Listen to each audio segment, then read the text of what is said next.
Bonjour à tous. Donc je vous retrouve ce midi pour un live avec Cécile Pétureau, une naturopathe qu'on aime beaucoup, avec qui on a l'habitude de faire des lives parce que voilà, Cécile a beaucoup de mesures, de bon sens dans ses propos. Parmi ses combats, notamment le rejet du marronnier, de la détox, qu'on voit un petit peu à toutes les sauces sur les réseaux sociaux et parfois exploité de manière, on va dire, un petit peu marketing et dérivée. Donc on a choisi cette période de l'année, fin janvier, pour remettre un petit peu les pendules à l'heure et vous parler des basiques pour voilà, avoir une bonne hygiène de vie, retrouver voilà, facilement des gestes sains et éviter de voilà, se précipiter sur les concepts marketing si à la mode de régime ou autre détox à gogo. Donc Cécile va venir nous en parler. Je suis ravie de vous retrouver. Hello à tous. Merci d'être là. Donc voilà, Cécile va nous rejoindre et l'idée c'est de redonner des gestes facilement applicables au quotidien pour avoir une alimentation saine. On essaye toujours de vous amener voilà, des réflexes à la fois du point de vue respiration, exercice physique, parce que l'équilibre hormonal dépend voilà, 75% de notre hygiène de vie. Donc c'est très important d'avoir des bons réflexes et des bons réflexes qui sont adaptables au quotidien. Donc j'invite Cécile à nous rejoindre et je vais la laisser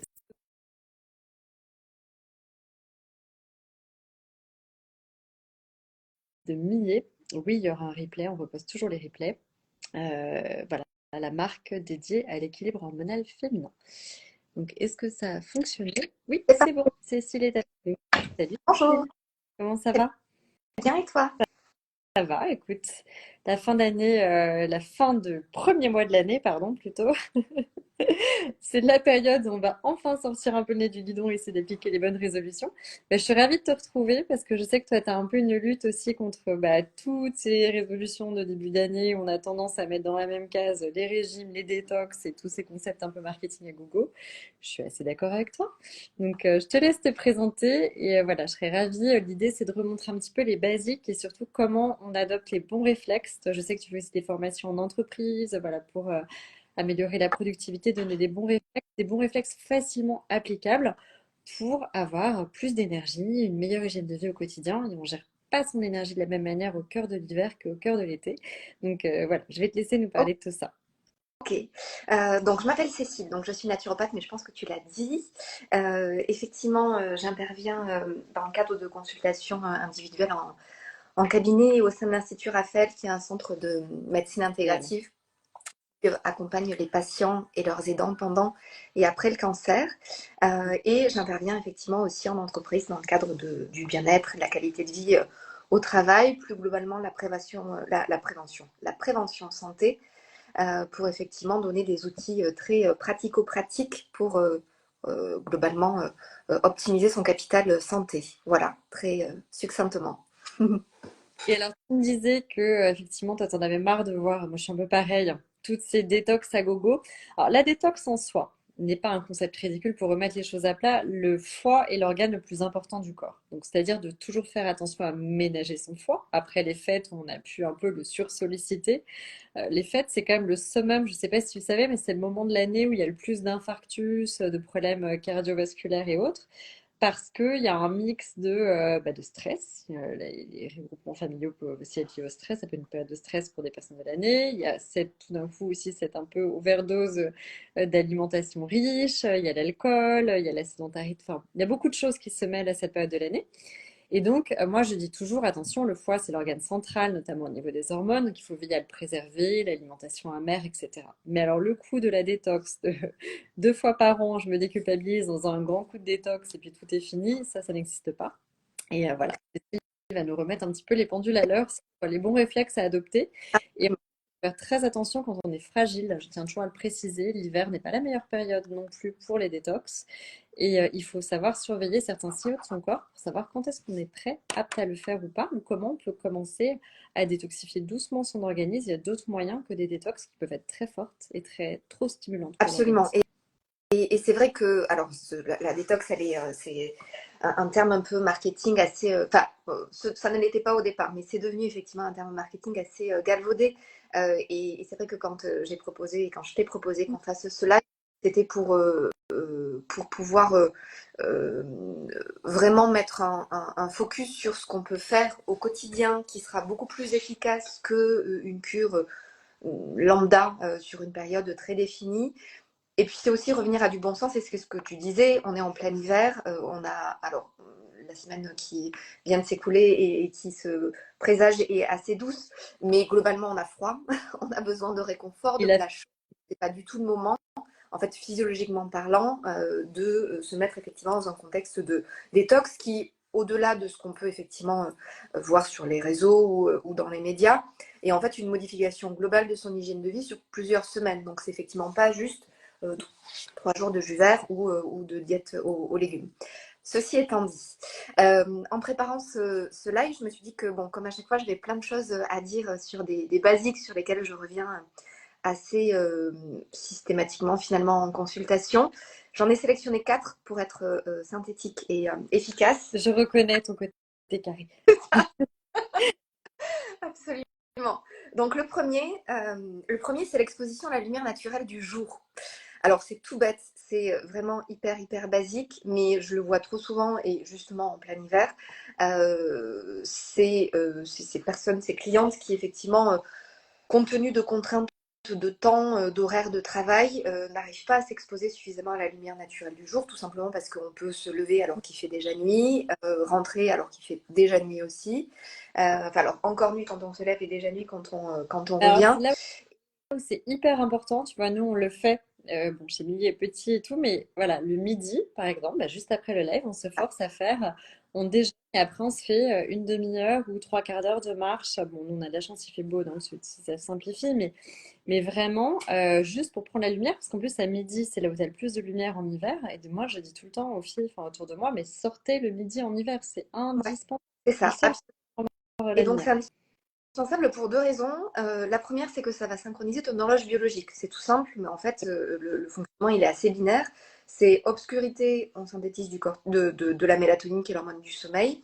Luminosité, on stoppe la production de mélatonine et on enclenche la production de cortisol, qui, au-delà d'être l'hormone du stress, est aussi l'hormone de l'éveil. Et donc, finalement, plus tu es exposé à la lumière du jour en journée, plus ta vigilance, elle va être importante, et plus ton sommeil sera réparateur la nuit. Donc vraiment, et encore plus dans ces contextes effectivement de manque de luminosité, de baisse de morale, j'y reviendrai, au cours desquels on peut être sujet à des troubles du sommeil plus importants. Le premier réflexe à avoir, c'est exposition suffisante à la lumière du jour, idéalement en première partie de journée, c'est-à-dire avant 14 heures, donc vous êtes très bien. Et 20 minutes suffisent. Donc si c'est plus, c'est encore mieux, mais 20 minutes suffisent. Donc c'est quelque chose qui peut facilement, en tout cas pas trop difficilement normalement, pouvoir être intégré dans un rythme Et de vie. tu sais, c'est très très lié à la déprime hivernale aussi, le manque de lumière. C'est pour ça que dans les pays du Nord, ils font des cures d'UV pas très sexy. Et il y a aussi autre chose, moi je trouve que bon, ça agit beaucoup sur le moral, mais il y a aussi pour la vue. Il y a une étude qui a montré que dans justement les pays où on était plus exposé à la lumière, il y avait moins de problèmes, notamment, alors aussi quand on est moins, il y a les épidémies liées aux ordi, aux écrans, mais il y aurait moins de taux de myopie, d'hypermétropie quand on a plus le regard exposé à la lumière. Ça joue également sur la rétine. On est en train de réhabiliter le soleil pour pas mal de choses de ce type-là, surtout sur des petites expositions qui, en fait, comme tu dis, sont bénéfiques pour la vitamine D, hein. On sait que tu disais 15-20 minutes des avant-bras exposés, ça suffit. Et en fait, sur ces micro-expositions, il n'y a pas beaucoup de risques au niveau ADN, surtout sur le soleil hivernal avec des indices UV plus faibles. Donc surtout, il ne faut pas fuir le soleil en hiver, bien au contraire, dès qu'il y en a, il faut se précipiter. Absolument. Et tu le disais, dans la mesure où la lumière du soleil influence directement la production de dopamine et de sérotonine qui régulent notre humeur, c'est entre autres un levier d'action quand on est sujet au blues hivernal, cette exposition à la lumière du jour, qu'on peut éventuellement substituer ou compléter si effectivement le rythme de vie fait que c'est matériellement pas faisable, par une lampe de luminothérapie. C'est quelque chose que moi je conseille largement à toutes mes clientes qui ont tendance à être sujettes à la dépression saisonnière. Il faut simplement bien la choisir. Donc, bon, petites infos, 10 000 lux, qui est l'unité de mesure de l'intensité lumineuse à minima. Et on en trouve maintenant facilement sous forme de tablette qu'on peut poser à côté de son ordi. On s'y expose à peu près, on est à une vingtaine de centimètres de l'écran de la tablette et on s'y expose 30 minutes le matin. Et donc ça peut parfaitement compléter ou se substituer à une exposition Ça insuffisante. change aussi beaucoup le réveil. Pour ceux qui ont des réveils difficiles en hiver quand il fait nuit, moi, ça m'a pas mal changé la vie. En fait, c'est une lampe qui va monter progressivement. Donc, en fait, ça va être une sorte de lumineuse. Enfin, il y en a qui font ça, pas toutes, mais c'est progressif. Et donc, en fait, ça permet de sortir plus doucement de son cycle de sommeil sans s'en rendre compte et d'être mieux préparé au sommeil. Là où, enfin voilà, on le voit bien, hein. Moi, j'ai tendance à vouloir hiberner en hiver, se lever quand il fait nuit, c'est pas tout à fait naturel, alors qu'en été, on se lève beaucoup plus facilement. Donc, ça peut vraiment aider aussi sur les réveils difficiles. Mm. Absolument. Donc ça, on est d'accord. Mais Donc, d'accord, Cécile. écoutez cette exposition suffisante à la lumière naturelle du jour, je voulais parler du mouvement. C'est pareil, c'est un grand basique, mais et du coup, ça peut faire une pierre de coups en effectivement sortant pour pouvoir s'exposer à la lumière du jour et en faisant sa fameuse marche digestive. Mais j'ai l'habitude de dire en consultation que l'activité physique, le mouvement, c'est une partie de la solution à tous les problèmes. Et c'est vrai, en fait, parce que ça va permettre une meilleure digestion, un meilleur transit, une plus grande énergie, un sommeil plus réparateur, une humeur qui va être beaucoup plus régulée, une glycémie sous contrôle, euh, une santé cardiovasculaire et ostéo-articulaire plus meilleure. Donc en fait, sur tous les pans finalement de notre santé, cette activité physique, elle a un rôle à jouer. Et on le sait, et ça pour le coup, tout le monde est unanime sur ce point-là. Et en dépit de ça, quand on est effectivement pris dans son quotidien, on peut facilement passer 8 heures devant son écran d'ordinateur. Et il faut savoir que l'OMS, et ça c'est une donnée finalement que je répète assez souvent, elle recommande quand même la pratique d'une activité, d'une activité d'endurance, d'une intensité moyenne de 2h30 à 5 heures par semaine. Donc en fait, c'est beaucoup. Euh, c'est beaucoup. Disons que finalement, pas beaucoup de personnes réussissent à atteindre ces 5 heures par semaine. Alors ça ne veut pas dire 5 heures de sport par semaine, ça veut dire une activité qui mobilise effectivement les muscles, donc la marche en fait parfaitement partie. Euh, et voilà, c'est d'avoir en tête qu'au quotidien, aussi petit soit-il, tout mouvement qu'on va intégrer en plus va être bénéfique. Donc, c'est les fameux escaliers quand on a le choix, c'est la marche digestive, c'est le fait de faire peut-être un détour quand on rentre du boulot et qu'on en a la possibilité pour marcher un peu plus, c'est la balade le week-end, voilà, qui vont coupler et qui vont Même, compléter. même des étirements, des choses toutes simples de respiration, quand tu parles du mouvement, j'aime bien parce que on a tendance, il y a parfois ce défaut de gens qui se mettent tout de suite à un sport très difficile, en fait, très stimulant, genre le crossfit, avant toutes ces nouvelles tendances, ça, on ne faisant rien. Donc finalement, ça devient difficile d'en faire plus d'une heure par semaine. Ça peut être très stressant pour l'organisme dans certains cas, quand on est déjà très stressé avec beaucoup de stress oxydatif, d'inflammation, de se rajouter des exercices très cardio, défractionnés et tout, c'est pas forcément les meilleures solutions. Il faut aussi savoir s'écouter et il vaut mieux, comme dit Cécile, répéter régulièrement, quitte à se faire de la marche rapide, quelque chose de très simple, des étirements, des choses, on va se reconnecter parce que on disait tout ce que ça fait sur la glycémie, mais aussi ça régule beaucoup le système nerveux de caler la respiration, etc. Et en fait, il faut l'adapter. Moi, je sais qu'en hiver, j'ai tendance à avoir une routine de sport beaucoup plus feignante, entre guillemets, qui se résume voilà, de la marche rapide, du yoga, des étirements. Alors que je suis beaucoup plus active en été, j'ai besoin de plus de choses. Il faut savoir s'écouter. Le principal, c'est de garder un rythme, c'est-à-dire de faire quelque chose qui vous fait du bien et que vous allez ressentir. Et quand on dit que des journées trop pressées derrière l'ordi, c'est prouvé maintenant très largement par des études scientifiques que le fait de marcher un quart d'heure, une demi-heure, les zones du cerveau liées à la concentration et tout ça va créer vraiment une productivité mentale beaucoup plus Il va y forte. avoir Voilà. une oxygène meilleure, donc ça c'est certain. Ouais. Et les walking, il y a plein de choses qu'on peut faire. Le fait de mettre le corps en mouvement, donc de déconnecter le mental. Dans une société, on a tendance à vraiment trop brancher le mental et voilà, être scotché. Ça va vraiment aérer et stimuler beaucoup de zones de la créativité et de la concentration. Donc, il faut le faire. Il faut le tester. C'est pas compliqué. Je veux dire, même de la marche, on ne parle pas de crossfit ou de Ah ouais, choses de partir avec les baskets. Voilà. Mm. absolument, qui vraiment, sans en faire beaucoup sont toujours un plus à garder en tête. Ensuite, je voulais parler d'un dada. Enfin, j'en ai eu plusieurs, mais la mastication. Alors ça, je rabâche ça à longueur de journée. Mais vraiment, il sert absolument à rien de faire hyper attention à ce qu'on mange, d'acheter des compléments alimentaires de la meilleure qualité qu'ils soient, si on ne prend pas le temps de mastiquer. C'est quelque chose qui est hyper basique, qu'on nous répète depuis qu'on est tout petit. Mais vraiment, et alors j'ai pas de chiffres pour le coup, de chiffres officiels, mais je le vois en consultation. Je pense que 80% des troubles digestifs que je suis amenée à accompagner sont considérablement améliorés juste par de la mastication. Donc ça, c'est vraiment, vraiment un conseil clé qui est super chiant à tenir sur le long terme parce qu'il faut y repenser et qu'on peut être pris dans le repas, dans la conversation. Mais vraiment, les bénéfices ils sont beaucoup trop importants pour ne pas en Et tenir compte. comment tu conseilles? C'est-à-dire de prendre plus le temps de mâcher? Est-ce que c'est aussi prendre des éléments qui demandent plus de mastication? Euh, Croquer dans des pommes, qu'est-ce que tu conseilles? Alors, au-delà de changer ce qu'on va manger, même si effectivement c'est mieux de ne pas manger tout en bouillie parce que c'est quand même beaucoup plus facile de mastiquer quelque chose qui suppose Mhm. effectivement de la mâche. Mais au-delà de ça, de manière très pratico-pratique, c'est d'arriver à une quinzaine de mastications par bouchée. Alors ça peut paraître très ambitieux, je le sais au départ. Néanmoins, c'est vraiment le minimum syndical. Et donc pour y arriver, moi je conseille souvent 3 astuces qui sont assez simples et qui permettront justement d'atteindre l'objectif plus facilement et le plus souvent possible. C'est déjà de ralentir un peu le rythme avant de commencer son repas, parce que si effectivement on est dans le speed, on n'est pas vraiment dans une dynamique effectivement qui est propice à la mastication, donc on ralentit le rythme avant le repas. Ça peut être juste quelques minutes où on se fait 2-3 respirations par le ventre, ou juste voilà, on papote et on évite d'être dans le stress, on va dire. C'est éviter les écrans, on le sait, mais les Mm. vont faire manger plus vite et forcément être beaucoup moins concentré sur ce qu'on est en train de faire.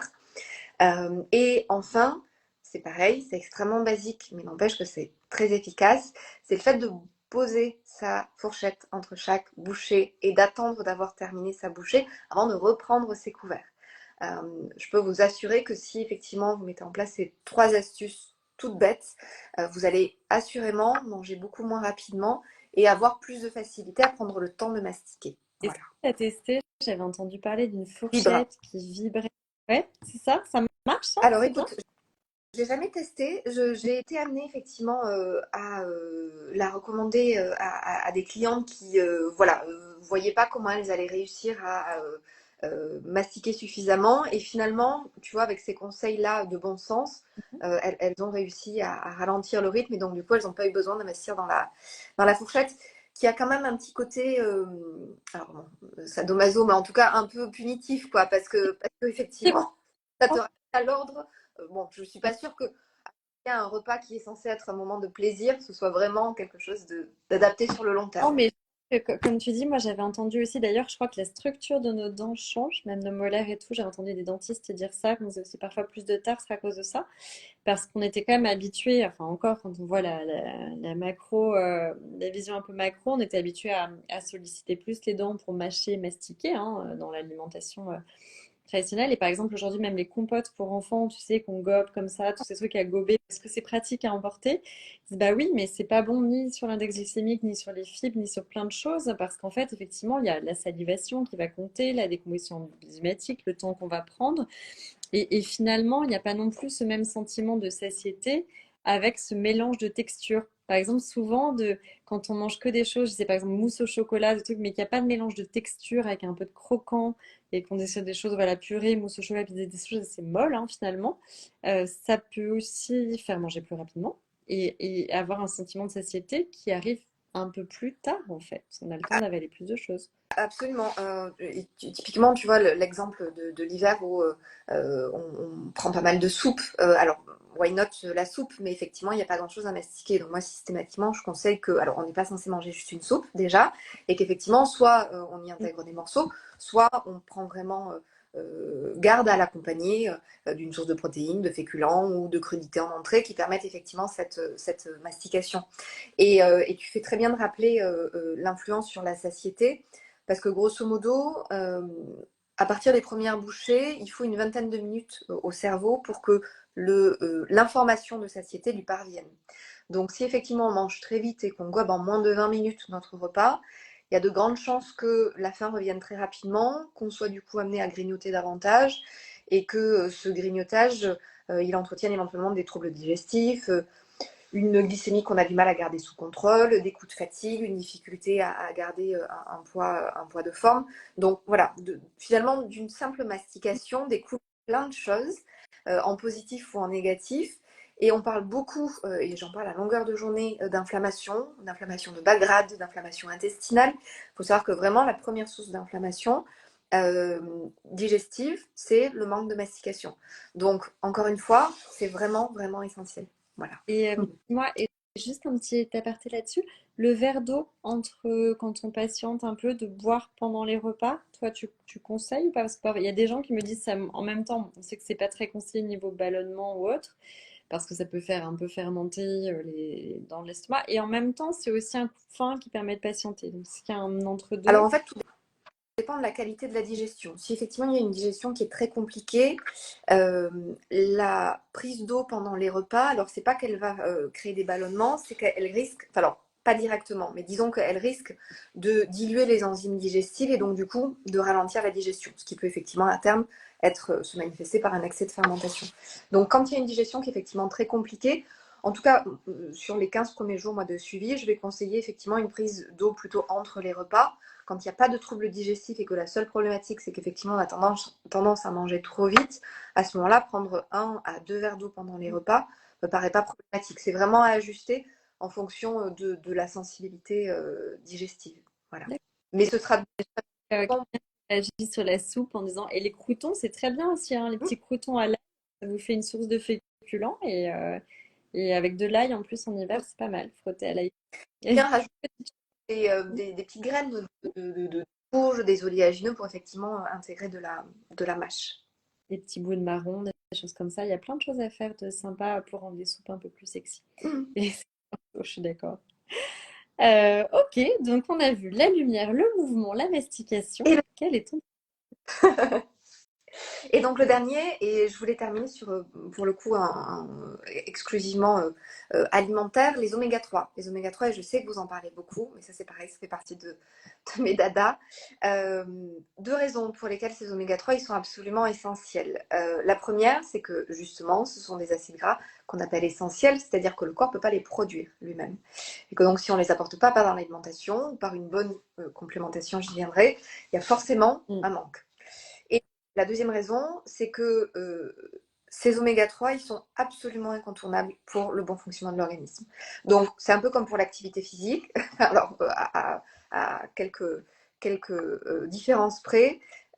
Oméga 3 indispensable pour l'équilibre nerveux, pour la qualité du sommeil, pour l'équilibre du intestinal, absolument, pour le contrôle de l'inflammation, pour l'équilibre hormonal.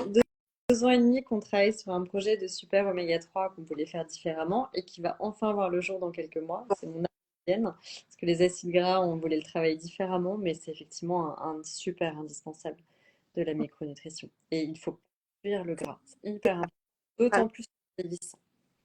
Donc, ce sera l'occasion de revenir dessus. Donc, hyper important. En pratique, quand on dit consommer suffisamment d'oméga 3, c'est avant tout privilégier. Alors, c'est d'ailleurs, avant de dire que privilégier, on a tendance, dans des modes de consommation actuels, à consommer des oméga 6 finalement en excès au détriment des oméga 3. Et en fait, ce sont les mêmes enzymes qui vont servir à la métabolisation des oméga 6 et des oméga 3. Donc, au-delà effectivement d'ajouter les oméga 3, c'est aussi important de ne pas faire d'excès d'oméga 6 qu'on va en particulier trouver dans l'huile de tournesol, le beurre de cacahuète, la viande, les produits laitiers, les produits industriels globalement. Donc ça ne veut pas dire qu'il faut supprimer toutes ces catégories d'aliments parce que c'est la balance qui est importante. C'est simplement qu'on essaie effectivement d'augmenter davantage sa consommation d'oméga 3 et voilà, effectivement, et de diminuer sel d'oméga 6 qui n'est pas indispensable, typiquement produit industriel. Très intéressant qu'on a moins dans notre alimentation, c'est les oméga 7 et Ouais, 9 aussi, dont on parle moins, et qui peuvent être en fait, le spectre d'acides gras, c'est intéressant de regarder parce que il y a des mixtes, bah, déjà en disponibilité d'origine animale ou végétale, et il y a vraiment des mix à faire. C'est pas les acides gras, c'est pas juste l'onagre ou la bourrage, c'est pas juste les oméga 3 titrés en OPA, DHA. Il y a vraiment, en fait, souvent, plus nous, on travaille beaucoup sur les spectres d'acides gras, et en fait, il faut des spectres larges, un peu comme les filtres solaires, pour justement rapporter un petit peu ce qui a tendance à manquer dans l'alimentation, et c'est ça le plus ouais, important. absolument. Et du coup, bah, voilà, oméga 9, huile d'olive, ça c'est très, très simple. Et oméga 7, les noix de macadamia sont une très bonne source d'oméga 7. Donc voilà, à intégrer facilement. C'est une très belle huile dont on ne parle pas souvent, qui est une huile très chère. C'est une huile extrêmement riche en oméga 7. Alors, j'ai pas entendu quelle huile. L'arachide, Oui, l'huile d'arachide, une très ouais. Moi, j'en conseille, ouais, absolument, pour les problématiques de peau, les sécheresses cutanées. qui est, voilà, qui est une huile très très dense, mais très très riche en oméga 7, une des plus riches aussi. Ouais, absolument. Donc, et ça se trouve, voilà, soit moi je le conseille en application externe ou effectivement en gélule, dans des contextes de sécheresse vaginale par exemple importante ou ce genre de choses. Du coup, si on dit oméga 3, meilleure source, c'est la source marine. Donc effectivement, je reviendrai sur la différence entre le PADHA et les sources végétales qui vont apporter des oméga 3 sous une forme qui est inactive. Donc vraiment, l'objectif, c'est 2 fois par semaine des poissons gras. Alors, idéalement, les petits qui sont en début de chaîne alimentaire, de type maquereau, sardines, harengs, anchois. Et éventuellement, 1 fois par semaine max, saumon ou truite, qui vont être aussi des sources d'oméga 3, mais qui sont naturellement plus contaminés aux métaux lourds parce qu'en fin de chaîne alimentaire. Objectif, dis-moi. Et pour les véganes, non, excuse-moi, parce que nous, on a beaucoup travaillé dessus, comme on n'est que sur du vegan, ça fait des engagements. Il y a des huiles d'algues Ouais, aujourd'hui. voilà, ça allait y venir. Ah, Non, non, pardon, excuse-moi, je non, t'ai coupé. Super intéressant. absolument. Donc, c'est Et que ça. Et que donc, du coup, bah, directement, si on peut pas parce qu'on n'aime pas ou qu'effectivement ça ne fait pas partie de notre régime alimentaire, consommer des poissons gras. Donc il y a la possibilité, avant d'arriver à la complément, d'intégrer des œufs, si on est sur un régime végétarien, sachant que vous conservez davantage d'oméga 3 si vous gardez votre jeûne coulant, donc c'est-à-dire plat, coque, mollet, poché. Et si vous en trouvez, parce que c'est plus ou moins facile à trouver en fonction des grandes surfaces, des œufs de la filière bleu, blanc, cœur, leur teneur en oméga 3 est beaucoup plus importante. Et contrairement à ce qu'on pense, et que j'ai pensé d'ailleurs pendant longtemps, les œufs bio n'ont pas une teneur en oméga 3 qui est supérieure aux œufs non, c'est l'alimentation avec les graines de lin. Ouais. d'élevage conventionnel. Donc c'est effectivement ces œufs bleu, blanc, cœur pour lesquels les poules ont été nourries avec des graines de lin qui Mais permet il y a Super U. Moi, j'ai mes absolument. œufs bio bleu. C'est le must quand il y a les deux. Super U, Intermarché, voilà, ça dépend de là où on se trouve. Enfin, il y a beaucoup d'enseignes qui n'en ont pas, mais cumuler le bio et le blanc cœur, c'est vraiment l'assurance de, voilà, de cumuler le C'est meilleur. ça. Donc, poisson gras, les œufs. Et effectivement, si on est sur un régime végétarien, que donc on n'intègre pas de poisson gras ou végétalien, et que donc il n'y a ni poisson gras ni œuf, la complémentation, elle est absolument indispensable. Donc, soit sous forme d'huile de poisson pour ceux qui le souhaitent, soit sous forme effectivement d'algues, qui est la fameuse algue Schizochytrium, c'est ça, qui nous permet d'avoir ces EPA DHA parce que quand bien même vous trouvez des oméga 3 sous forme de sources végétales, notamment dans la mâche, le pourpier, les cerneaux de noix, l'huile de lin, l'huile de cameline, c'est une forme qui va être inactivée, que le corps doit activer, et on sait que la conversion, elle est de l'ordre de 1 à 5%. Donc c'est vraiment nullissime. Donc on ne peut pas effectivement compter sur cet apport de sources végétales. Ça peut venir en plus, mais c'est vraiment beaucoup trop minime pour pouvoir suffire. Donc c'est essentiel effectivement d'avoir une bonne complémentation.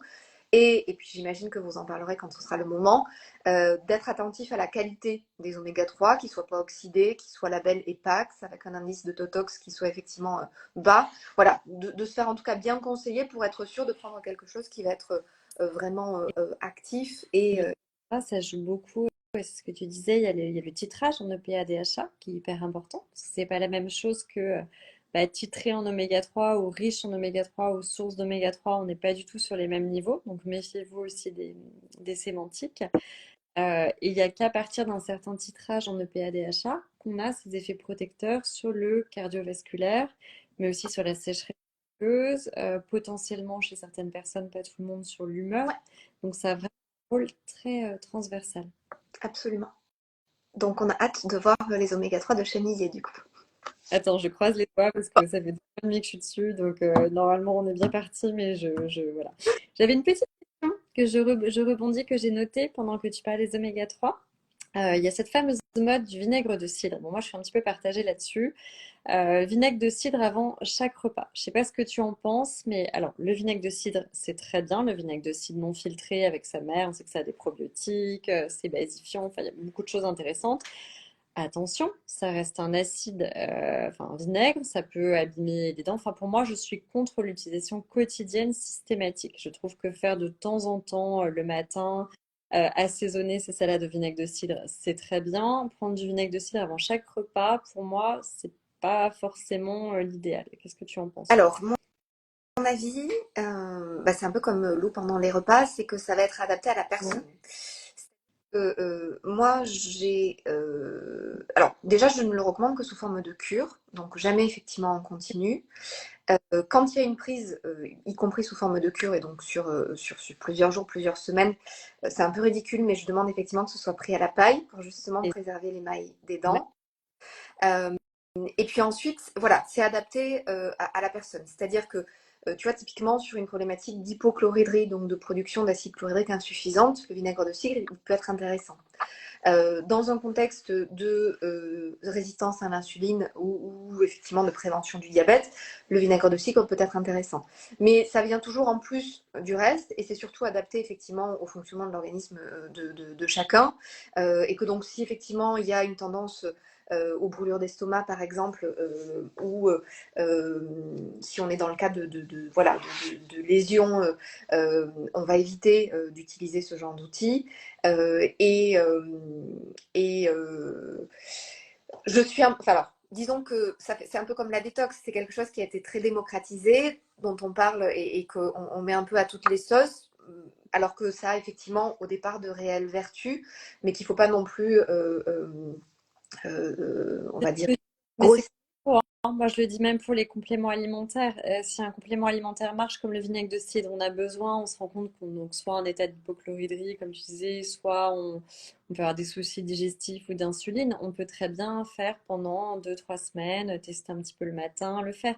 Mais en fait, le corps est capable de récupérer par lui-même après quand on donne des bons réflexes. Et l'idée, c'est que il n'y a aucune routine pour moi, voilà, de la monodiète à un complément alimentaire et tout. Mais moi, je dis quand on me demande un complément alimentaire, ah, ça me fait du bien, est-ce que je peux le prendre en continu? Bah non, arrêtez. Un bon complément alimentaire, les effets, ils s'arrêtent pas du jour au lendemain.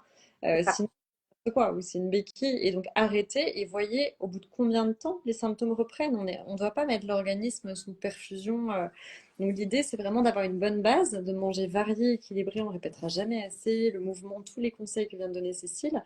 Et le reste, hein, c'est voilà, trouver les nutriments qui vous conviennent. Parfois, faire des profils biochimiques aussi, c'est-à-dire analyser un petit peu de quoi vous avez tendance à manquer. On a tous des profils biochimiques. En faisant une prise de sang annuelle, on peut vite voir si on a tendance à manquer plutôt de zinc, de magnésium. Donc, d'adapter aussi notre alimentation ou notre complément de supplémentation à ce profil-là. Mais il ne faut pas jouer au petit chimiste ou prendre des réflexes trop ayatollah en continu toute l'année. C'est jamais une bonne solution. Et moi, c'est vrai que les compléments alimentaires, et tu fais très bien de le rappeler, moi je les recommande que sous forme de cure en fait. Sauf cas très particulier où effectivement on est par exemple sur un régime alimentaire particulier qui évince un certain nombre de Et micronutriments. Et les douces, là, voilà, vegan, les choses oméga 3 si on est vegan par exemple. Voilà. Et que donc on a besoin d'un apport en continu. Mais même là, tu vois, même pour les oméga 3 sur des régimes végétaliens ou végétariens, je recommande ça 5 jours sur 7 finalement. Je fais pas en continu. Donc vraiment, ce roulement, il est important. Et, et je sais que c'est pas facile parce qu'on est aujourd'hui un peu noyé sous les informations. Et c'est vrai que les réseaux sociaux ont ça de bien, c'est qu'il y a une démocratisation de l'information, mais trop d'informations tue l'information. Et pas, on va un peu vite un peu surmenée par toutes ces infos et piocher un peu au pif sans vraiment que ce soit adapté. Et donc c'est pour ça que c'est vraiment important de se faire bien conseiller par un naturo, par son pharmacien, pour être sûr de faire quelque chose qui nous soit adapté et de ne pas faire effectivement d'erreurs sur du trop long terme. On me pose la question pour le magnésium. Alors, j'avoue que moi, je fais un peu une exception pour le magnésium. J'essaye d'arrêter de temps en temps. Moi, j'ai un profil, mais je fais régulièrement ma prise de sang pour voir de quoi je manque. Et c'est toujours le magnésium, alors que j'ai une alimentation hyper riche en magnésium, que je prends du magnésium.